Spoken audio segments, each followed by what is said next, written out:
At my son's birthday, my mother-in-law lifted her glass and said, "To family, to love, and to the real parents who make this day possible." Then she looked straight at me and added, "She's not even the real mom." For a moment the room went silent. The music kept playing from the Bluetooth speaker in the corner, some cheerful pop song about happiness, but nobody was really hearing it anymore.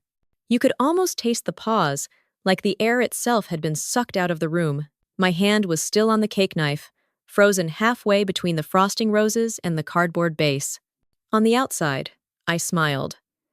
Not the radiant, carefree smile of a birthday hostess, but the brittle kind you paste on when the ground under you has just shifted. I curled my lips like everything was fine, like it was just another toast. Inside, though, my heart was punching against my ribs so hard I thought everyone could see it through my dress. My throat burned. My ears rang. I felt like someone had poured ice water over my head and expected me to keep clapping. I glanced at my son, just 7 years old, standing beside me in his paper crown and superhero t-shirt. His eyes darted between me and his grandmother. He didn't fully understand what had been said, not yet, but he sensed the shift in the room. Children always do.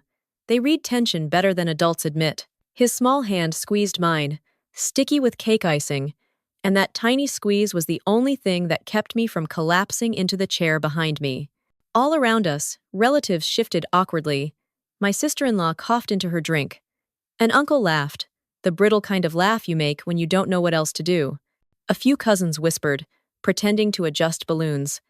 My husband, standing 3 feet away, looked like a deer caught in headlights. His mother had just detonated a grenade in the middle of his son's birthday party, and he froze. I wanted to scream. I wanted to slam the cake knife into the table and shout, "How dare you!" But my body betrayed me. I smiled instead. My smile was my armor. It said, "You cannot ruin me in front of my child." My smile was my refusal to give her the satisfaction of watching me break. Still, beneath the smile, something shifted. A line snapped. I realized in that moment that this wasn't just a cruel comment. It was a declaration. She had been waiting for this stage, this audience, this exact chance to announce to everyone that I was nothing more than an extra in my own son's life. I looked at her, standing there in her floral dress with pearls around her neck, glass raised like she was blessing a congregation. Her eyes gleamed, triumphant, as though she had just won something. Maybe she thought this was her final victory. Maybe she thought that in front of friends, neighbors, and extended relatives, I would shrink small enough to vanish. I didn't vanish. I tilted my head slightly, still smiling, and gave her a slow nod. That tiny nod made her blink. She expected outrage, not calm acknowledgement. She expected fire. I gave her ice. My mind was a storm, even as my face stayed composed. Images crashed through me. Nights rocking my baby through fevers. Mornings packing his lunches with little notes. Afternoons waiting in the school pickup line with other tired parents. I thought of the time he whispered, "Mommy, I love you," when he was half asleep, his breath warm against my cheek. Every sacrifice, every sleepless night, every tear wiped away, was being erased in one sentence by a woman who had never once woken at 3 a.m. to hold him after a nightmare. The weight of those memories steadied me. I didn't need her approval to define motherhood. But oh, how it stung to have her strip me bare like that in public. The room stayed in that frozen tension for a beat too long. Someone clinked a fork against a glass, pretending to rally the toast back into normal celebration. My husband finally exhaled and muttered something like, "Happy birthday, buddy," before ruffling our son's hair. The music was still playing, absurdly upbeat, like a soundtrack chosen by a cruel director. I bent down to whisper to my son, my voice soft enough that only he could hear. "Make a wish, sweetheart. Remember, you only need one mom to believe in you." His eyes brightened, just a little, and he nodded before blowing out the candles. Everyone clapped, too loudly, too eagerly, as if noise could erase what had just been said. But it couldn't. As I straightened up, I caught my mother-in-law's expression. Her smile had faltered. That single line to my son had unsettled her more than any angry outburst could have. She raised her glass again, pretending to sip, but her eyes didn't meet mine. In that exact second, I understood something important. She thought she had power over me because she could humiliate me in front of a crowd. But power doesn't come from the crowd. Power comes from the bond between me and my child, and that bond was untouchable. I held his hand tighter.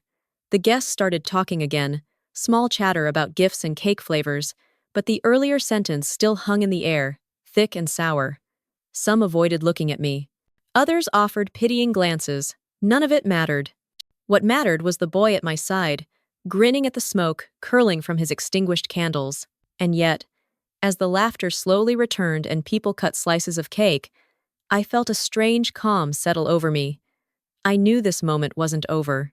My nod, my smile, my quiet defiance, it was just the opening move. She thought she had humiliated me. She thought I would swallow it like all the other times. But this time was different. I didn't know yet how, but I knew that before the day was done, my mother-in-law would learn that calling me not the real mom in front of everyone was the worst mistake she had ever made. The morning of the party felt almost ordinary.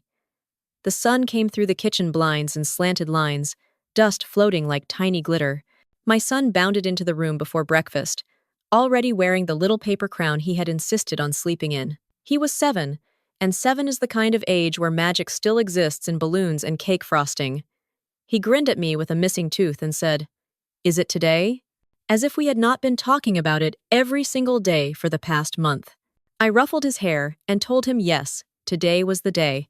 He bounced on his toes and darted to the living room where the balloons were already half inflated. I had spent most of the previous night tying ribbons and stacking goodie bags, each one labeled with a child's name in bright marker. The living room smelled like sugar from the cake I had ordered, mixed with the faint chemical tang of plastic balloons. I wanted everything perfect. Maybe it was silly, but birthdays had always felt like checkpoints to me, markers that said, "You made it one more year, and you made it loved." I wanted him to feel surrounded, celebrated, and secure. I wanted this day to outshine every whispered slight I had endured in the past from my mother-in-law. My husband wandered in, still in his pajamas, yawning, scrolling through his phone. "Did you remember to get candles?" he asked, like I hadn't already triple-checked every detail. I nodded and pointed to the counter where a small bag sat with candles, matches, and extra napkins. He gave a distracted smile, kissed the top of our son's head, and disappeared to shower. That was fine. I was used to being the engine behind these events, the one who carried the weight so others could float in and pretend things just happened on their own. Around 10, the first wave of relatives began arriving. My sister-in-law came with her 2 kids, already dressed in matching outfits that looked straight out of a department store catalog. She gave me a quick once-over, eyes flicking to my jeans and t-shirt, then chirped, "Oh, you kept it casual." I bit back the urge to laugh. It was a children's party, not a runway. My mother-in-law arrived a little later, perfume trailing in like smoke before she even stepped fully through the door. She wore a floral dress with pearls at her neck, like she was headed to a wedding. She kissed my husband on the cheek, hugged the grandchildren, then handed me a small box of store-bought cookies with a smile that did not reach her eyes. "In case you forgot dessert," she said. I thanked her, because politeness was armor too. The house filled quickly with voices. Kids shouting, cousins laughing, the clatter of dishes being set out. I moved between rooms, checking the cooler in the backyard, refilling the chip bowls, making sure juice boxes were cold. From the outside, I probably looked like a cheerful hostess. Inside, I was counting minutes. Every so often I caught my mother-in-law's gaze. She didn't help with setup. She stood with her sister, whispering, eyes flicking toward me like I was part of the entertainment. At one point, she adjusted the placement of the gift table without asking, moving it closer to the center of the room. "Better for photos," she said loudly, making sure everyone heard. Little things, small jabs, the kind you could almost excuse as suggestions, but I knew her pattern. She liked to plant seeds early, so that when the big cut came later, it looked like part of a natural rhythm. Despite the undercurrent, there were beautiful moments. My son running in circles with his cousins, cape flying. My best friend arriving with her daughter and giving me a real hug, the kind that actually transfers warmth. The neighbor who brought a tray of homemade brownies and said, "You always throw the best parties." Those details mattered to me. They reminded me why I poured myself into this, why I kept going, even when every encounter with my mother-in-law felt like walking barefoot on glass. Around noon, The cake arrived from the bakery, bigger than my fridge shelf could handle. I carried it out carefully, set it on the table, and adjusted the candles. It was covered in blue frosting waves, topped with a tiny plastic ship because my son was in his pirate phase. He saw it and gasped like he had just discovered treasure. That moment alone could have made every late night worth it. As people gathered around, I allowed myself to believe maybe this year would be different. Maybe she would keep her comments to herself.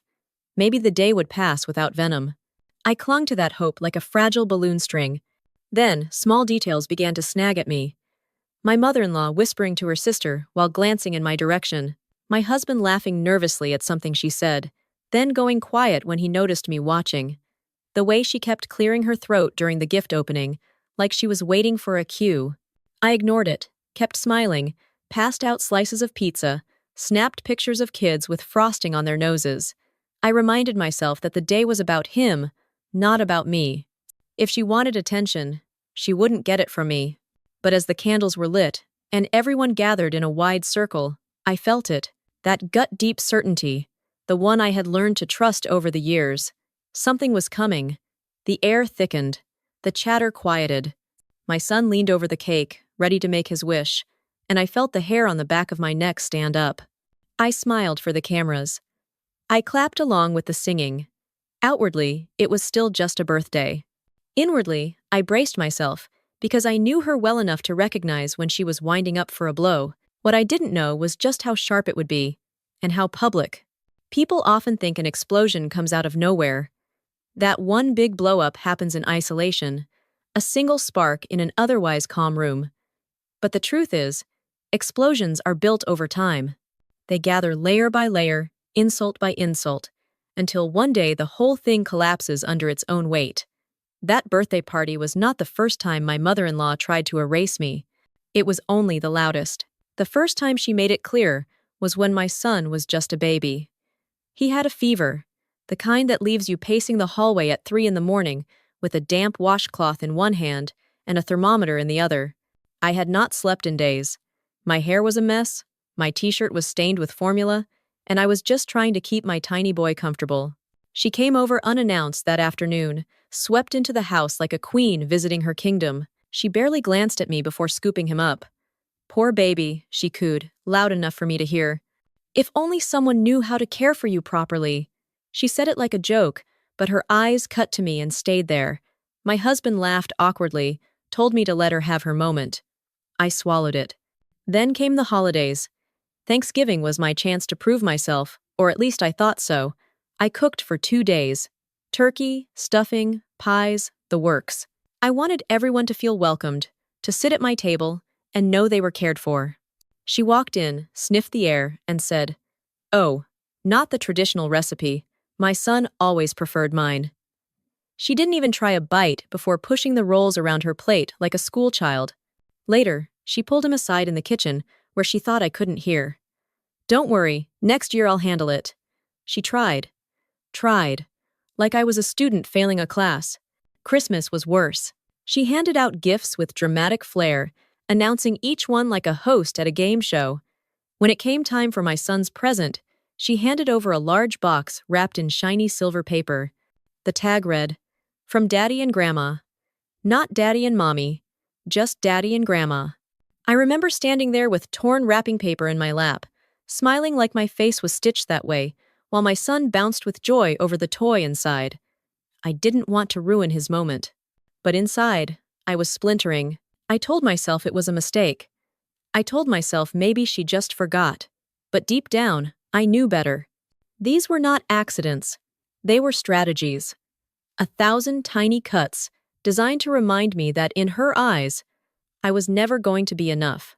It wasn't just the big holidays either. There were the everyday comments, the little digs slipped into casual conversation. "He looks nothing like you. Are you sure he should be eating that?" Well, in our family we never did it that way. Always. Our family. As if I was standing outside the door, pressing my face to the glass. I used to argue with myself more than with her. Maybe she didn't mean it. Maybe I was being sensitive. Maybe if I worked harder, smiled wider, proved myself better, she would soften. I carried that hope like a stone in my pocket, heavy but hard to put down. But with every new incident, the stone grew heavier. I started noticing how my husband rarely defended me. He would shrug, say, "That's just how she is." As if cruelty were a personality trait you could excuse, like being left-handed. He never told her to stop. He never told her I was doing enough. So I learned to take the blows in silence, because arguing would only make me look bitter. Still, silence leaves scars. You start to doubt yourself. You start to wonder if maybe they are right, if maybe you really are an imposter in your own home. That is why the birthday mattered so much. It wasn't just cake and balloons. It was proof to my son that he belonged, that I belonged, that we were a family built on more than bloodlines or old traditions. I wanted that day to be untouchable, a memory he could carry without shadows. Yet deep down, I felt the tremors. I noticed how she circled the room, gathering her audience, making small remarks that would soften the ground for what she was about to drop. I had seen the pattern before. She never attacked in private. She always chose a stage. So when she raised her glass that afternoon, I knew. My chest tightened, my palms went cold, but my mind was strangely clear. This was not random. It was the finale of a performance she had been rehearsing for years. I thought of the baby with the fever, the turkey untouched, the Christmas gift tag that erased me. Each moment stacked one on top of the other, until it towered over me like a monument to her contempt. That is why I didn't shout. That is why I didn't crumble. Because I finally understood that her words said less about me and more about the empire she was trying to defend. She wanted the world to see her as the rightful queen of this family. She wanted me small, invisible, replaceable. But I wasn't. And as I stood there, cake knife in hand, son by my side, I realized she had just given me the opening I had been waiting for. The living room was packed, the kind of crowded where the air itself feels heavy with body heat and sugar.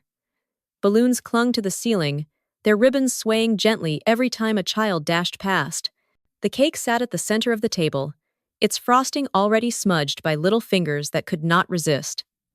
The scent of vanilla and buttercream mixed with the tang of soda cups abandoned on side tables.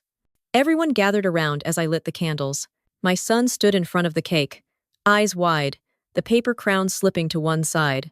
The candles flickered against his face, tiny golden lights dancing in his pupils. For a second, I allowed myself to soak in the glow. I thought maybe, just maybe, we would survive this day intact. Then she moved. My mother-in-law stepped forward with her glass raised, her pearls catching the candlelight.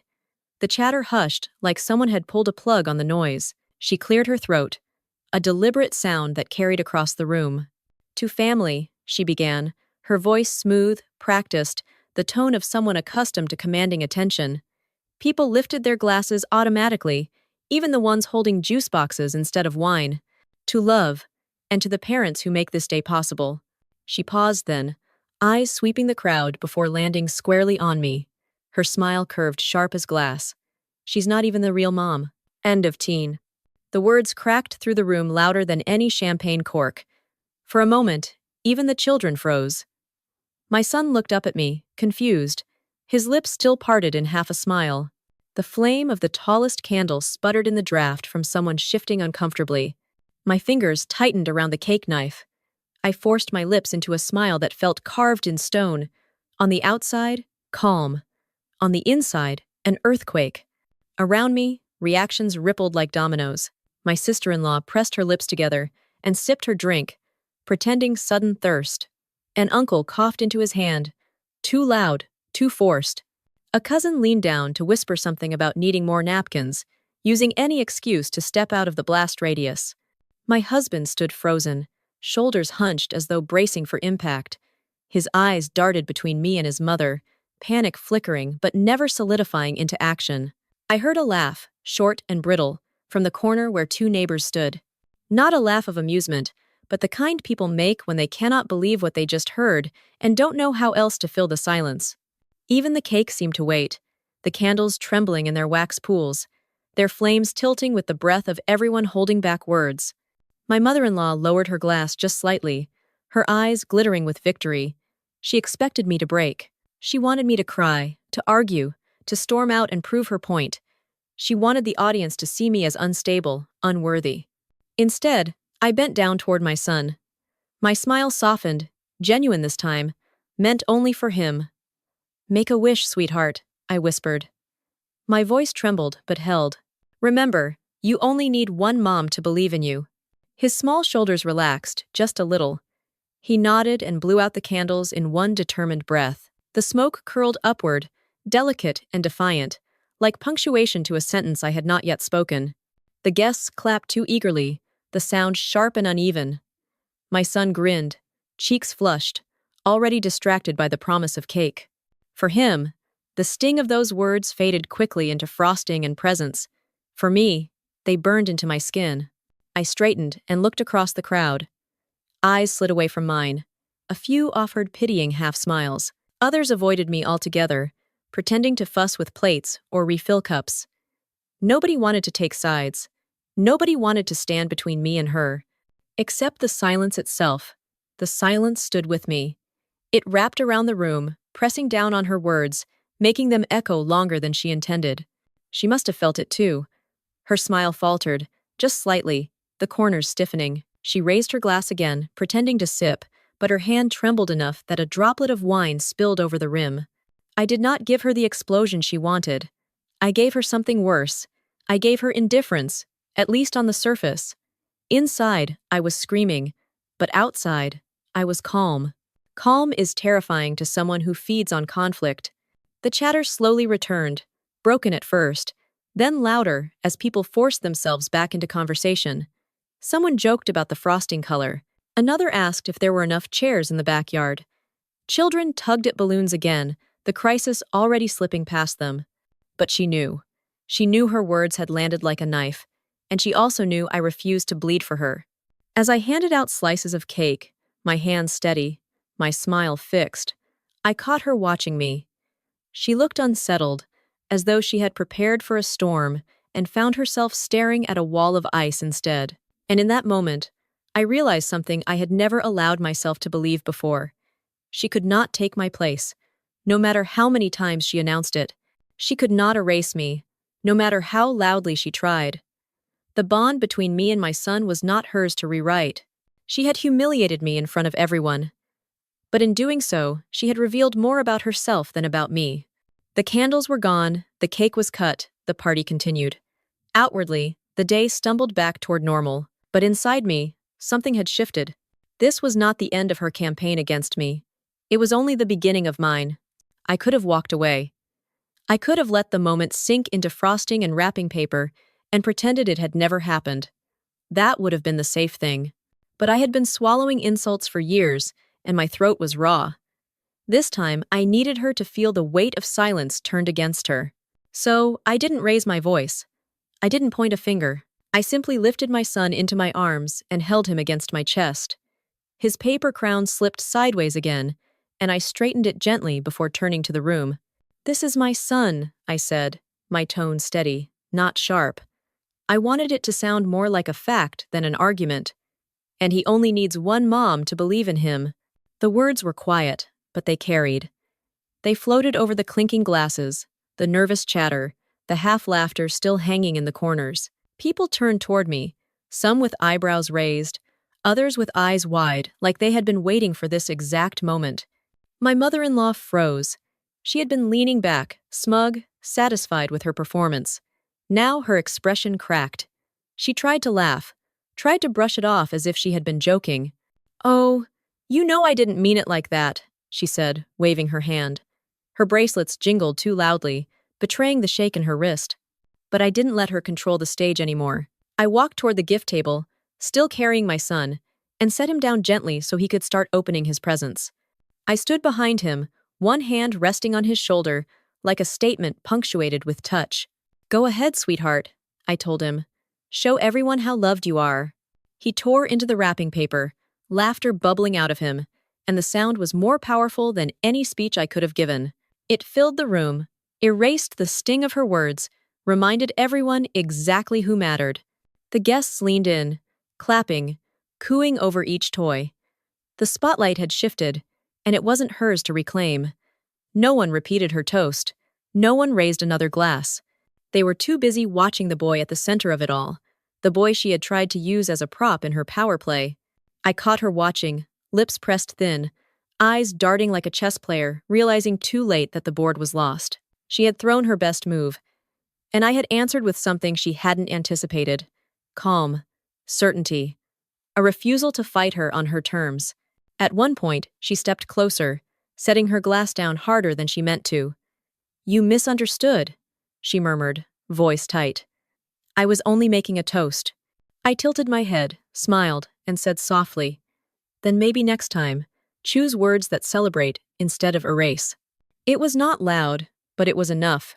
The neighbor nearest us heard it, and his eyebrows shot up. My sister-in-law shifted uncomfortably, pretending to fix her hair. An aunt coughed into her napkin. The ripple traveled outward. Everyone knew exactly what I had meant. My son squealed with delight at another present, and the room clapped again. The applause wasn't for her. It wasn't even for me. It was for him, which was exactly the point. That was my revenge. Not humiliating her in return, not shouting her down. My revenge was centering the boy she had tried to use against me. My revenge was letting his laughter drown out her cruelty, until the only thing people remembered from that party was his joy. Still, I noticed the cracks forming in her armor. She kept fussing with her dress, tugging at the hem, smoothing the pearls at her neck. She laughed too loudly at small jokes, as if trying to pull the attention back toward herself. But each time, the moment slipped away from her fingers. By the time the last gift was opened, she was no longer the commanding matriarch at the head of the family. She was just another guest, sitting stiff in a chair, while the rest of us celebrated.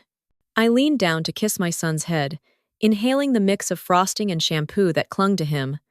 "Happy birthday," I whispered, so only he could hear. "Don't ever forget, you are mine." He grinned, flashing that gap-toothed smile, and hugged me tight. And in that embrace, I felt something unshakable settle into place. She could deny me with words, she could erase me from tags, she could whisper behind my back, but she could never break that bond. I turned then, meeting her eyes across the room. I didn't glare. I didn't smirk. I just looked, steady and unblinking, until she was the one who looked away. For the first time, she seemed small, and I knew then that I had finally stolen back the power she had spent years trying to take from me. The party went on as if nothing had happened. Plates of cake were passed around. Children's laughter filled the corners of the house, wrapping paper piled up like confetti mountains. On the surface, it looked like any birthday, messy and cheerful, with too much sugar and not enough napkins. But underneath, the air was still thick with what had been said. No amount of frosting could cover it. I kept moving. I sliced cake, refilled juice boxes, nodded politely when guests complimented the decorations. My body worked on autopilot, but inside my mind replayed her words again and again. "She's not even the real mom." They echoed like a bad song you cannot turn off. Every time I caught my son's eye, though, the weight lifted a little. He was too busy playing with his new toys to dwell on it. His world was still bright, and I wanted to protect that brightness at all costs. That was my silent victory. She hadn't managed to stain his day. Not completely.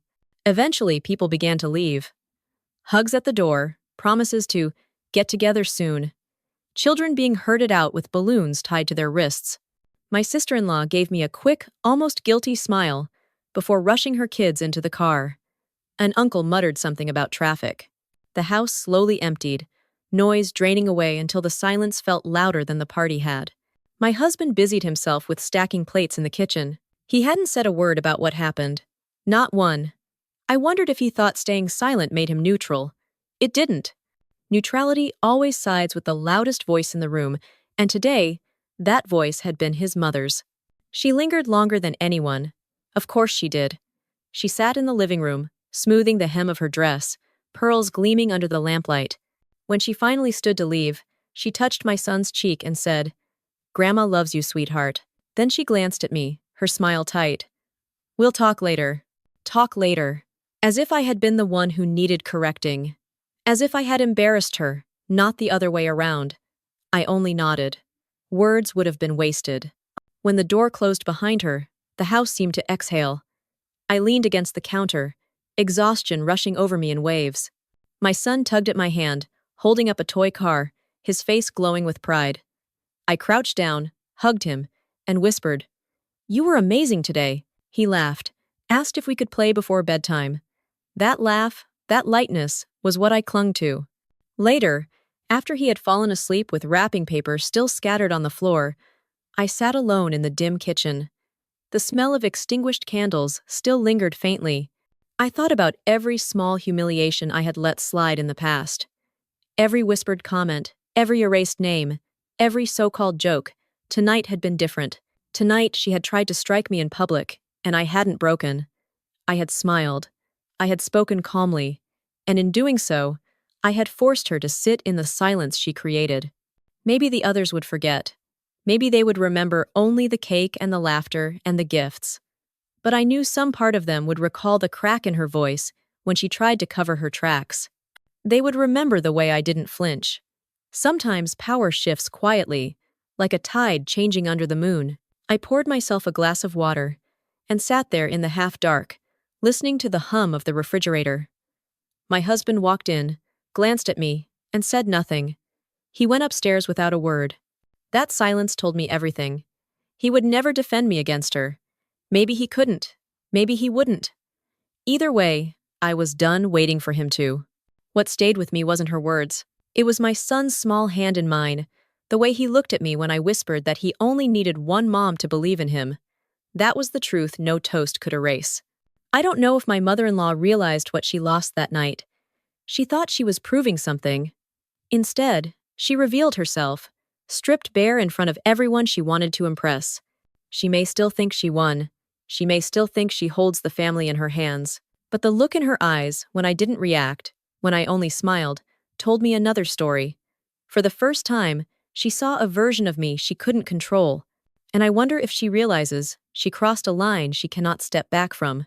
Because now, every time she raises her glass, people will remember that night. They will remember the silence. They will remember me standing tall beside my son while she tried to make me invisible. I tucked my son's blanket around him later, brushed his hair back from his forehead, kissed the crown slipping sideways. He murmured, "Night, Mommy," half asleep, and that one word erased everything she had tried to take. Maybe tomorrow she will call. Maybe she will arrive at my door with excuses or explanations or veiled threats. Maybe she will double down, pretending nothing happened. Or maybe, for once, she will stay silent. I do not know which would be worse for her. But I do know this. I will never let her steal my place again. And I don't think she realizes just how much of her power she gave away the moment she raised that glass.